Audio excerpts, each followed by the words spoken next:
print copy or through the internet, you know that there are a lot of Dear Santa letters out there. And I've collected some of the best ones for you tonight. Dear Santa, wrote one young man, please give me a tank, a jet fighter, 20 green soldiers, and a bazooka gun. I'm planning a surprise attack on my brother, so don't tell anyone. Thanks, Danny. Dear Santa, wrote another, how will you get into our house this year? We don't have a chimney, and my father just installed a very expensive security system. Julie.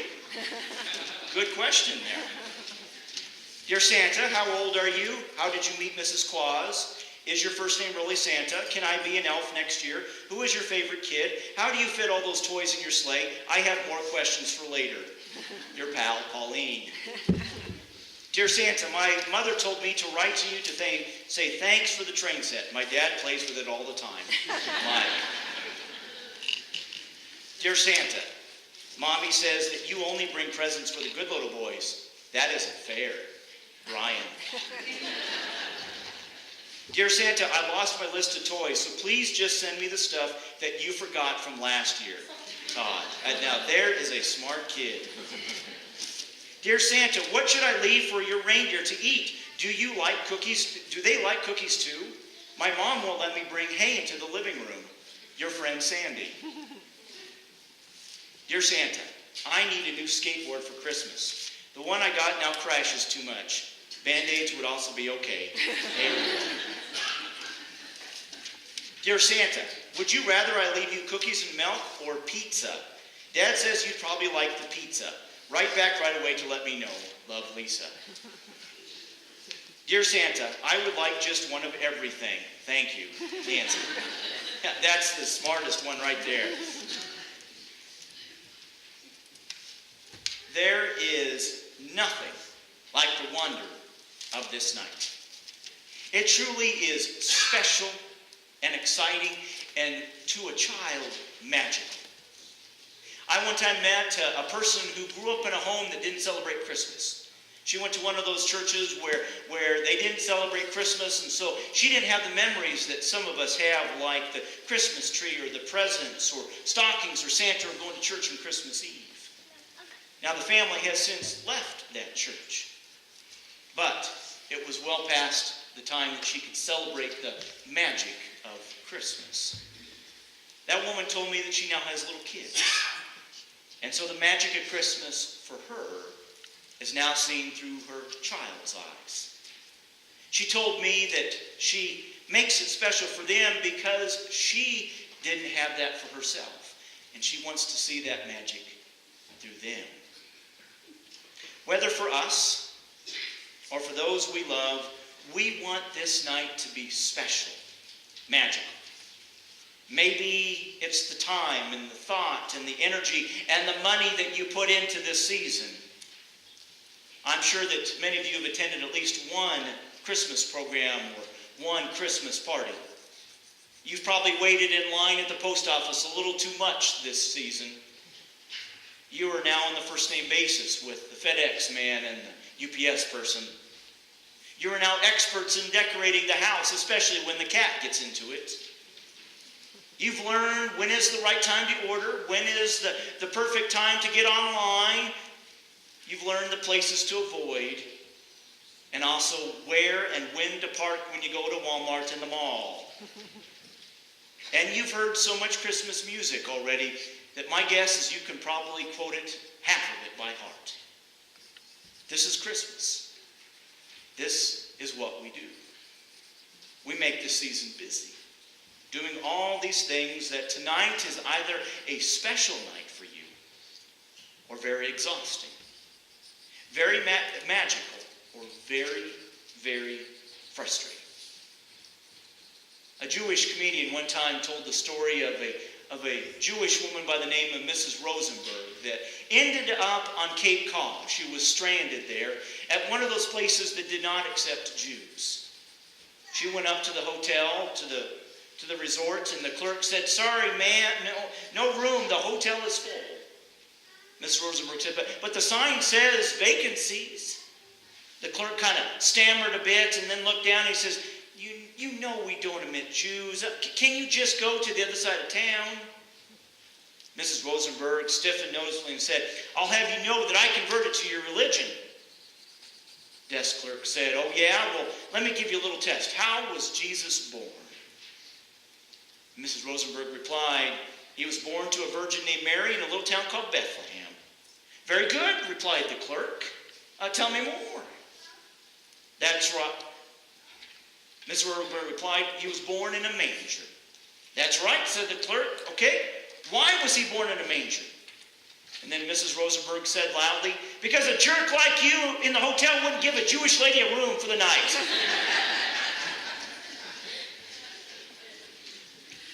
Now let us hear the actual story. In those days, a decree went out from Emperor Augustus that all the world should be registered. This was the first registration that was taken while Quirinius was governor of Syria. All went to their own towns to be registered. Joseph also went from the town of Nazareth in Galilee to Judea to the city of David called Bethlehem because he was descended from the house and family of David. He went to be registered with Mary, to whom he was engaged and who was expecting a child. While they were there, the time came for her to deliver her child. And she gave birth to her firstborn son and wrapped him in bands of cloth and laid him in a manger because there was no place for them in the inn. In that region, there were shepherds living in the fields, keeping watch over their flock by night. Then an angel of the Lord stood before them, and the glory of the Lord shone around them, and they were terrified. But the angel said to them, do not be afraid, for see, I am bringing you good news of great joy for all the people. To you was born this day in the city of David a Savior, who is the Messiah, the Lord.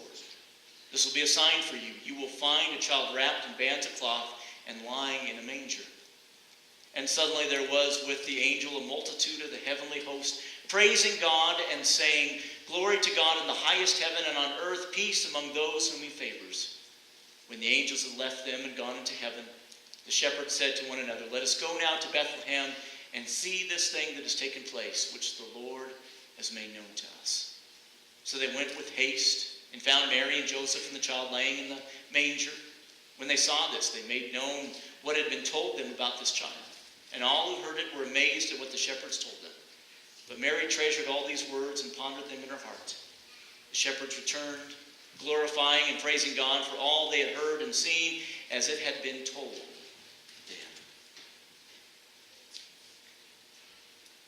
Tonight, we're going to do more than just learn a story. Tonight is more than just an obligation. Tonight is not just one more thing to fit into a busy schedule. Tonight is Christmas Eve, and with it is hope and possibility and the what if of our title. What if Christmas truly changed the world? What if this night becomes special, magical, that perfect night that we've been planning? What if Christmas had the magic that kept you going another year, maybe for the rest of your life? Now, I'm here to tell you the what if has arrived. We call it Advent Conspiracy. We've been conspiring to make Christmas different this year. Now, I'm not talking about the perfect, ideal, one-of-a-kind Christmas with no flaws. I'm talking about a Christmas that has meaning and purpose this year. The what if. Galen, would you show that video for us, too, please? Dear friends and family, I don't think I can do Christmas this year. And Mom, I know what you're going to say. Don't be so dramatic, but I'm serious. I love parts of it, don't get me wrong. The family dinner, Ben's famous eggnog, Grandma's oatmeal cookies, Tim's Christmas sweater hugs. But that's not what's getting to me. It's the 10 days till Christmas pressure, the never-ending to-do list, the traffic jams, the credit card debt, all for what? To get that right gift to give meaning to it all? We spend so much money every year on good things for each other, but also on a lot of things just for things' sake. Like that random gift card for you, Tracy, because I never know what you want. Or Cousin Joel, that shirt I know you didn't really like, that wasn't your size, which made you go back to the mall and waste that whole day just so you could receive a gift from me. And it's not that gifts are bad, But lately, I don't understand how all the buying and busyness has anything to do with celebrating Christmas.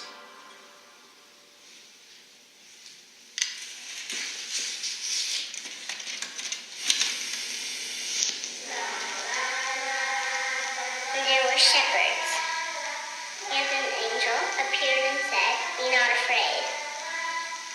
I bring you good news. A baby has been born.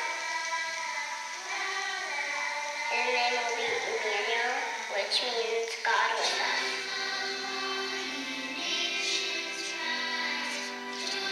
When did I forget what this has always been about? Maybe Christmas doesn't need to be different, but I need to be different. So here's what I'm going to do. The wife and I sat down. We decided to spend less anxiety, energy, and money, and instead give more relationally, like how God gave his son. Some of you we see all the time, so we thought about the gifts that could make that time more meaningful together. Others of you we don't see as often, so we wanted to make something with a bit of heart. We tried lots of things, and then we found out from a friend that you can roast your own coffee beans with a popcorn popper. So our family is making gifts with some personal notes and prayers. If the love of Jesus changed the world, what if, in celebration of that, we took a portion of what we used to spend on gifts for each other and instead gave a lasting gift to those in need? I know what you're thinking. Where do you even start? Well, how about here? Did you know that every minute a child dies from a water-related disease? What if we could give someone the gift of clean drinking water? I know, alone, our small gift doesn't seem huge. But the story of Christmas is that we're not alone. And if we all gave together, all of a sudden it's not so small anymore. And that's a Christmas story that I'd like to be a part of, and one we would all remember. So dear friends and family, who's ready for that Christmas? I know we are, and we're inviting you to join us.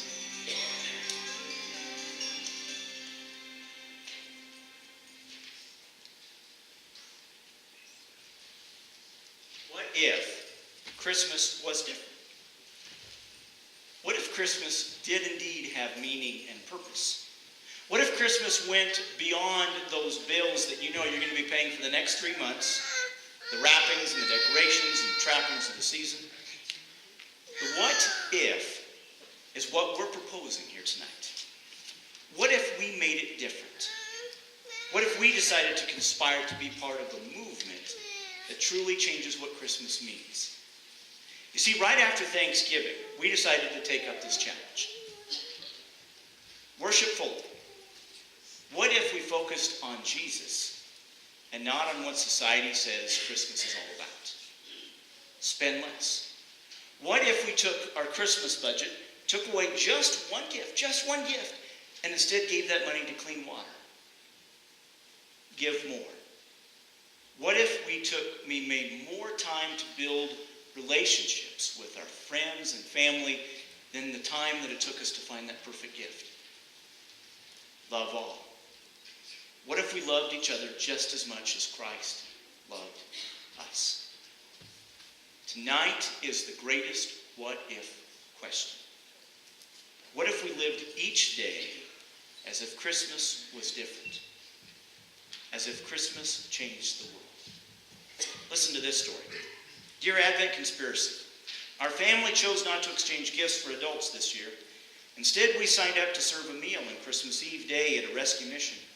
We took the grandchildren along and they served bottles of water while we dished up the meal. I was satisfied that all the task we did was nothing big. We made a conscious choice to give instead of receive. Hopefully it pleased the Lord and sent a message to the young ones about the way Christ wants us to live each and every day. What if our response was like this from a church, a community?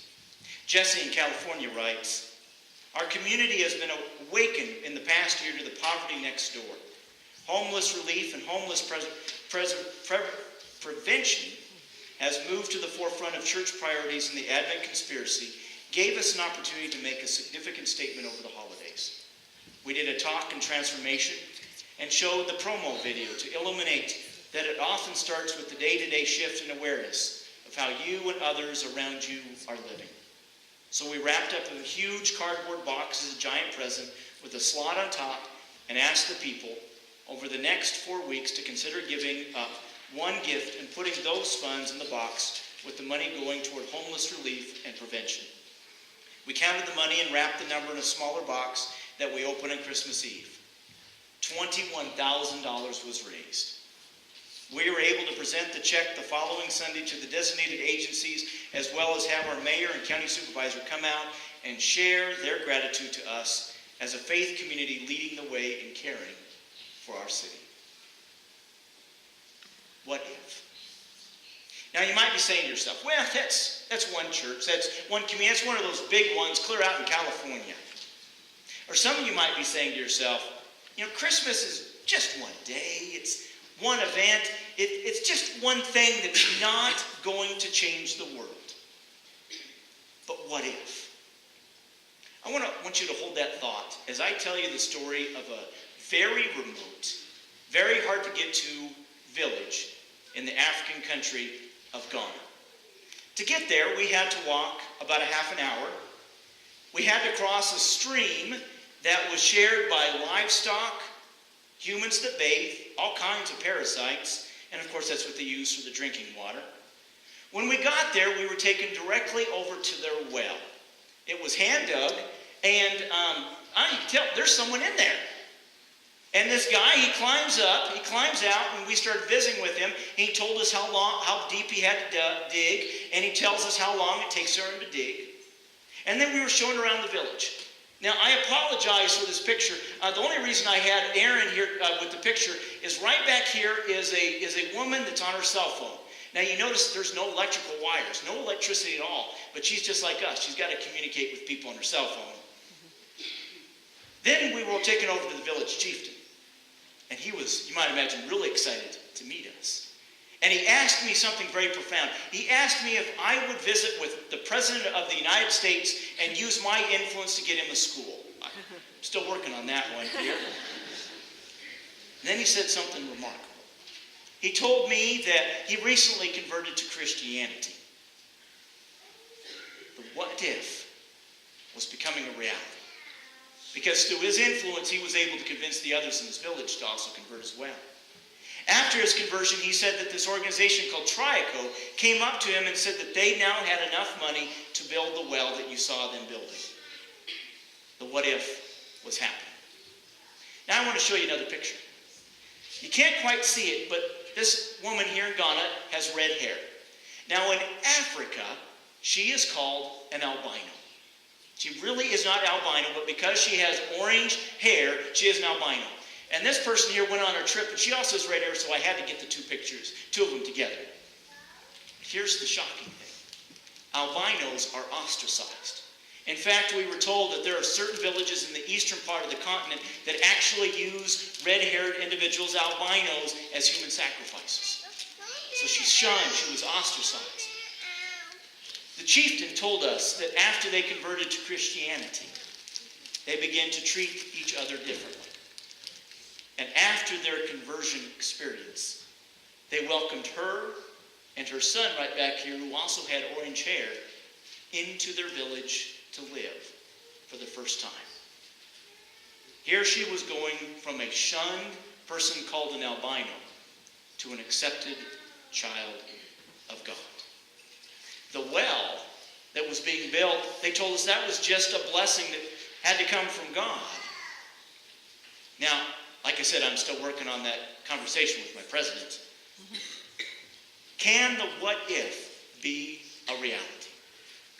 Can one person, can one night, one church truly make a difference? Our offering tonight is going to Triaco. This is a church-sponsored organization that is making the what if a reality in Africa by building wells, by educating people about clean water, by bringing hope. Can one event, one day, one gift to clean water make a difference? I believe it can. Christmas is special, it is unique, it is magical enough to make the what if a reality. Merry Christmas.